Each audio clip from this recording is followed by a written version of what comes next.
안녕하세요. 커피 브레이크 최문기 목사입니다.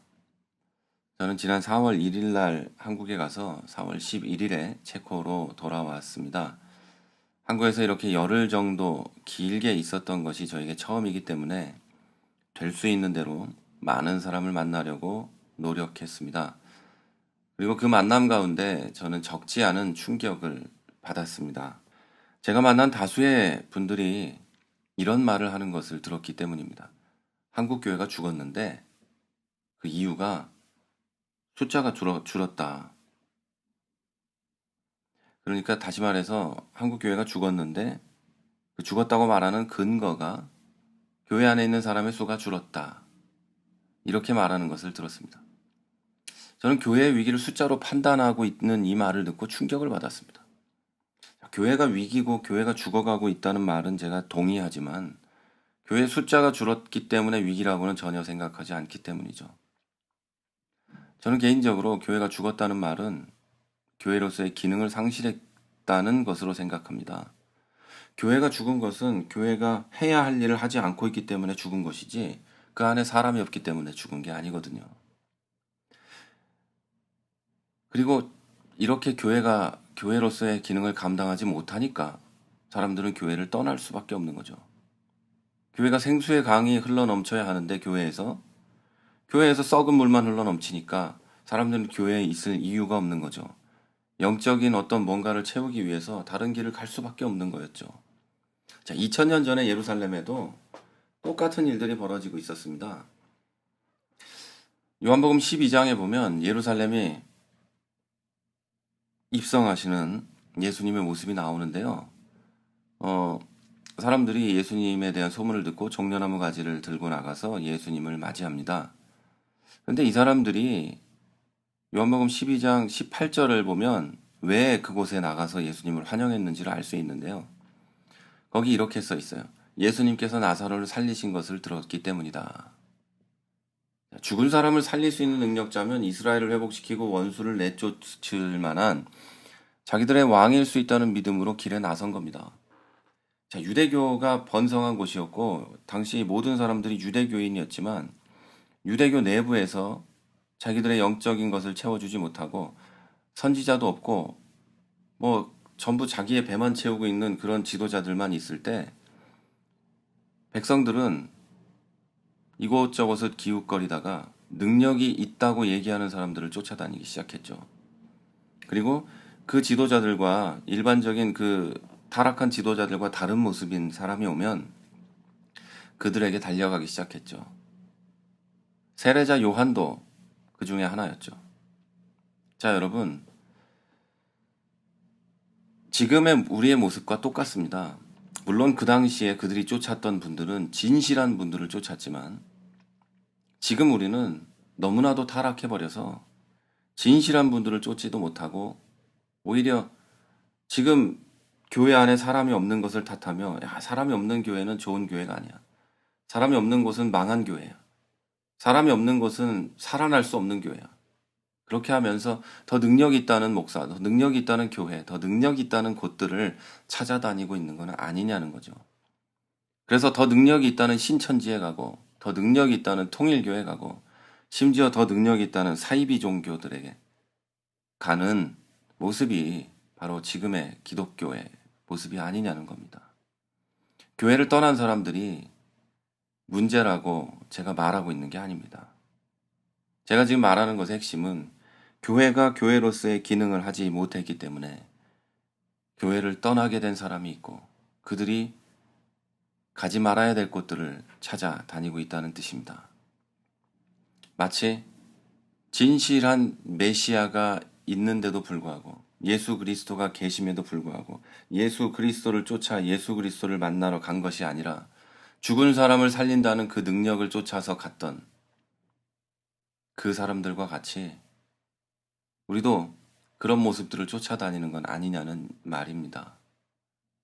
그리고 또 심지어는 교회에서도 예수 그리스도 그 능력의 하나님, 그 우리를 구원하신 분을 쫓아다니는 것이 아니라 죽은 사람도 살린다는 그 예수의 능력, 오병이어를 일으키신 그 능력의 예수, 그것만을 쫓아다니는 것이 아니냐는 말입니다.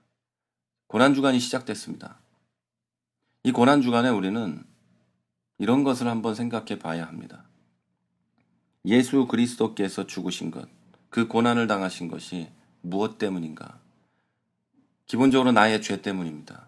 내가 죄가 없으면 주님은 죽을 이유가 하나도 없었습니다.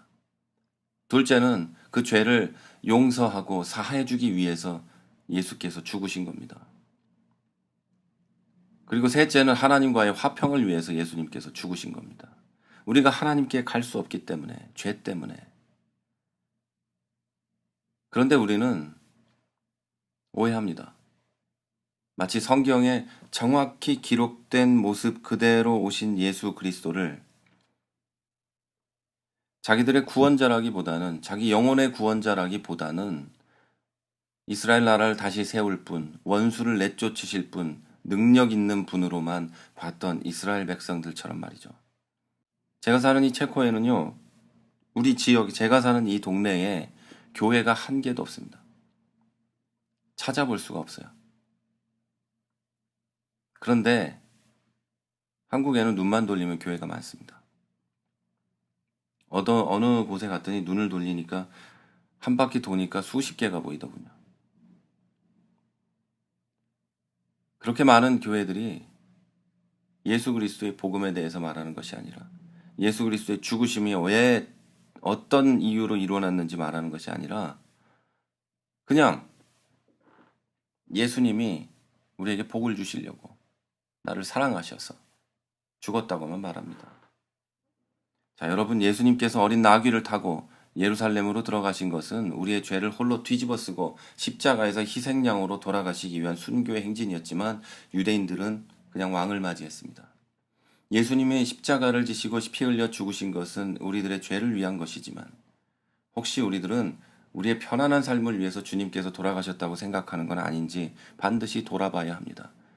어떤 분은 나는 그렇지 않다고 말할 수 있지만 우리는 그런 류의 이야기들을 수십 년을 들어왔습니다.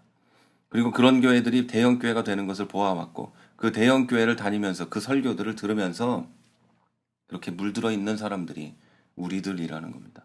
지금 말하고 있는 저도 그런 이야기를 들으며 자랐기 때문에 이런 말을 할 수 있는 겁니다.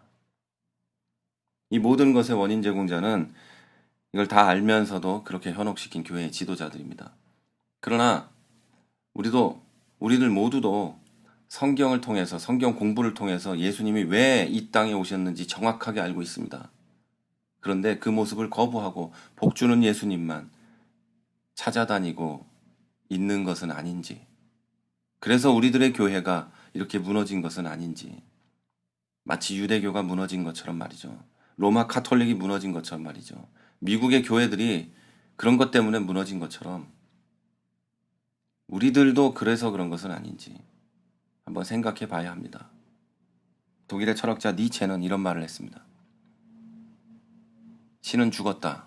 다 아시는 말씀이죠.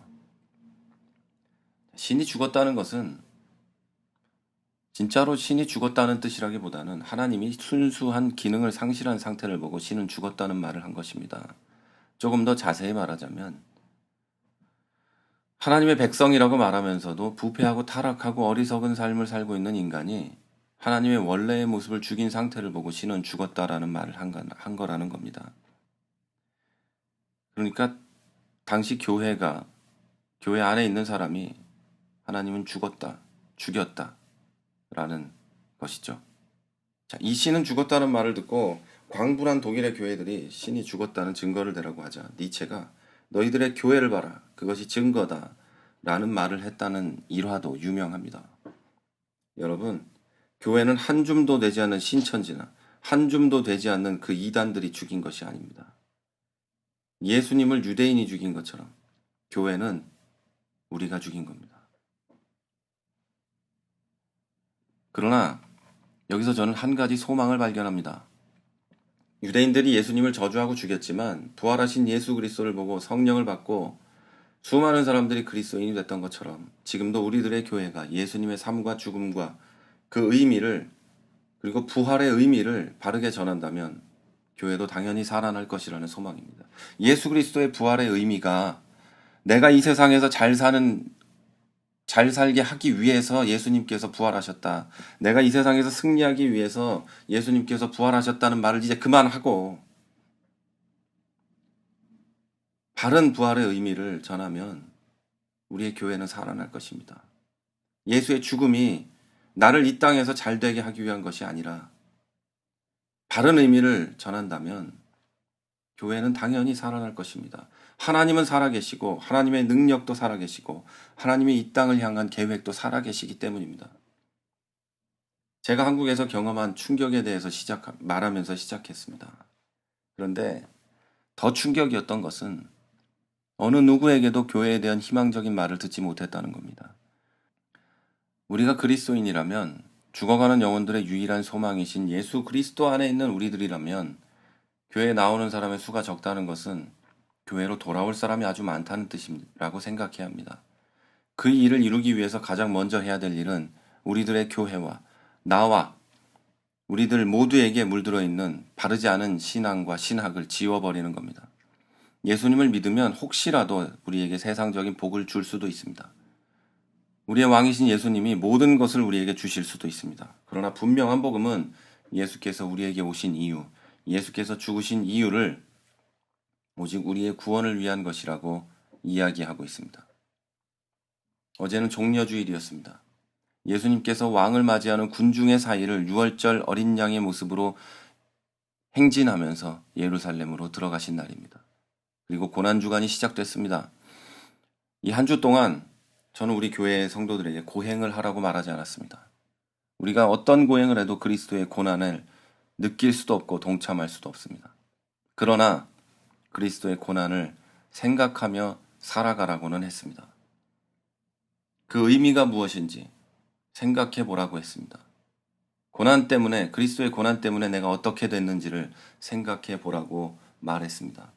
여러분의 삶이 순수한 그리스도의 모습을 회복해서 여러분 한 명을 통해서 교회가 살아나는 역사, 여러분의 섬기고 있는 그 교회가 살아나는 역사가 일어나는 한 주가 되기를 기도하겠습니다.